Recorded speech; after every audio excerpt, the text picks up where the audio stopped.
सास भी कभी बहू थी।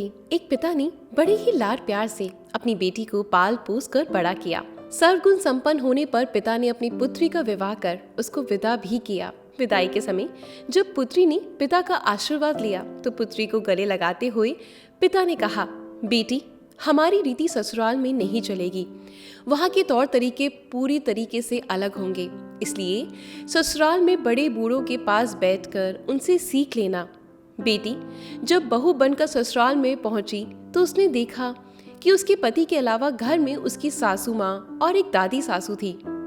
बहू जब घर में कुछ दिन रही तो उसने देखा कि घर में दादी सास का बहुत अपमान और तिरस्कार किया जाता है। उसने देखा कि जब उसकी सास उसकी दादी सास को ठोकर मार देती, खाने के लिए कुछ देती भी नहीं, तो लड़की को ये सब देखकर बहुत बुरा लगा। उसे अपने माता पिता के द्वारा दिए गए संस्कार याद आ गए। उसे अपनी दादी सास पर बहुत दया आई। उसने सोचा, घर में बड़े बूढ़ों का तिरस्कार होने से घर नर बन जाता है। मुझे अपनी दादी सास के लिए कुछ ना कुछ अवश्य करना चाहिए। उसने सोचा, यदि वह अपनी सास को समझाने का प्रयत्न करेगी तो उसकी सास उसके साथ भी इसी तरीके का बर्ताव करने लगेगी। उसने स्वयं अपनी दादी सास की सेवा करने का सोचा। अब वो प्रतिदिन घर का सारा काम खत्म करके अपनी दादी सास के पास जाकर बैठ जाती, उनके पैर दबाती। कुछ दिनों पश्चात ही सास को बहू की इस तरह दादी सास के पास बैठना और उनकी सेवा करना बिल्कुल अच्छा नहीं लगा।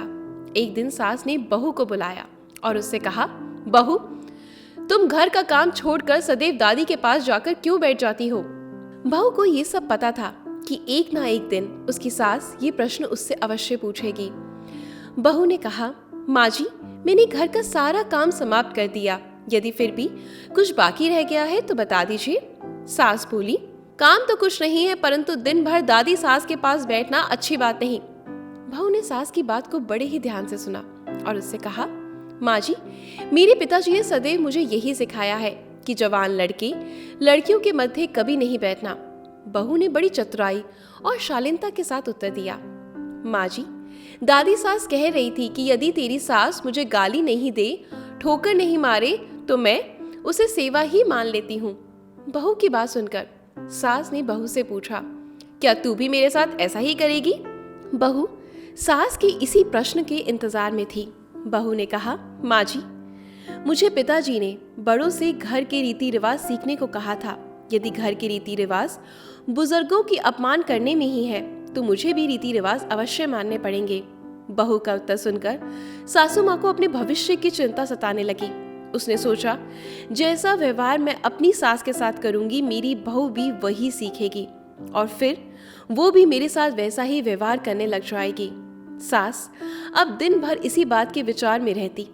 अगले ही दिन बहू ने घर के कोने में टीकरी खाना खाने का एक मिट्टी का बर्तन इकट्ठा करना शुरू कर दिया। घर के कोने में टीकरी पड़ी देख सास ने बहू से इतनी सारी टीकरी इकट्ठा करने का कारण पूछा। बहू, तुमने ये टीकरी क्यों जमा की है?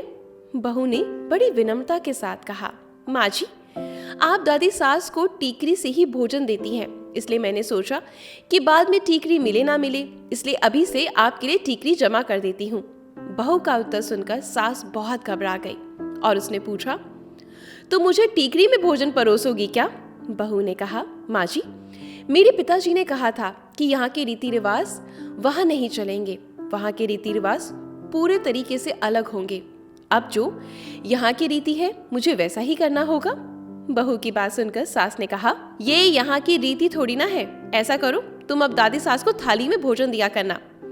बहू सास की बात सुनकर बहुत खुश हो गई। बहू की चतुराई से अब दादी सास को थाली में भोजन मिलने लगा।